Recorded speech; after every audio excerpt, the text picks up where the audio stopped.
গতকাল রাত্রে সারা রাত ঝড় আর বৃষ্টি। তো এই ঝড়ের বৃষ্টির ভিতরে উপরে আর উঠি নাই। তো দেখছি যে আসলে বোর্ডিংটা যেহেতু বোর্ডিংয়ে রেখে দিয়েছি আর চতুর্দিকে তো পর্দা নামায় দিয়েছি, এই জন্য উপরে আর যাই নাই। তো সকালে এসে দেখি কি অবস্থা মুরগির। তো এই পাশটা আমি একটু খোলাই রেখেছিলাম, কিন্তু বাতাস মানে পূব দিক থেকে বাতাস আসে নাই, দক্ষিণ দিক থেকে বাতাস বইছে। তো যে দেখুন এখনও পুরানি বৃষ্টি আছেই। তো আল্লাহ ভালো জানে, ভিতরে যাই দেখি কি অবস্থা।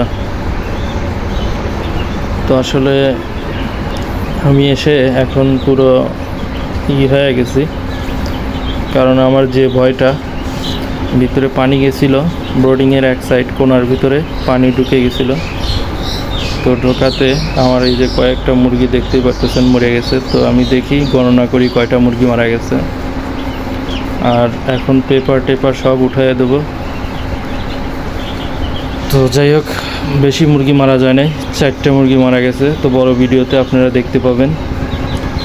আর মাশাআল্লাহ সবগুলি মুরগি ঠিক আছে। তো আমি বঙ্কভেটটা দিয়ে দিলাম পানিতে।